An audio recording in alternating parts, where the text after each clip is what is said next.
রঘুনাথগঞ্জের দাঙ্গা করার অধিকার তোমাদের কে দিল? তোমরা একতরফা করেছো, মিছিল থেকে বেরিয়ে দোকান লুটপাট করেছো, দোকান বাড়ি পুড়িয়েছো। আজ না হলেও কাল তোমাদের একটা কেউ ছাড়বো না, মনে রাখবে।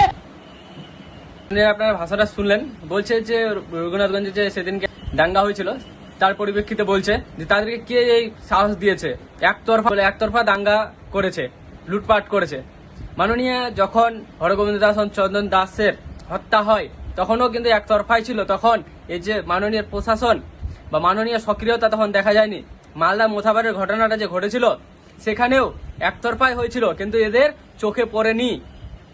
মালদাতেও বাড়িঘর জ্বালিয়ে দেওয়া হয়েছিল, লুটপাট করা হয়েছিল, কিন্তু মাননীয়ার বিশেষ চশমা পরে থাকেন বলে মাননীয়ার এগুলো চোখে পড়ে না, মাননীয় সেগুলো দেখতে পায় না। মাননীয়ার চট্টি চাটা প্রশাসন এগুলো দেখতে পায় না যে হিন্দুদের উপর কোনো কিছু অত্যাচার হলে বা একটা বিশেষ সম্প্রদায় যদি দাঙ্গা করে তাহলে এদের চোখে পড়ে না যে দাঙ্গা হয়েছে, সেটা একটা সামান্য ঘটনা মনে হয়, সেটা একতরফা এদের মনে হয় না।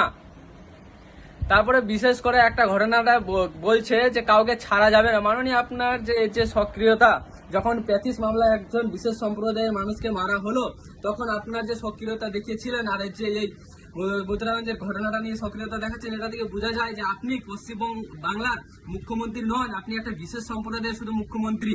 আপনি একটা বিশেষ চশমা লাগিয়ে দেখেন দুধের গায়েদের আপনি শুধু তসন পছন করেন, আপনি রাজ্যটাকে চালান না।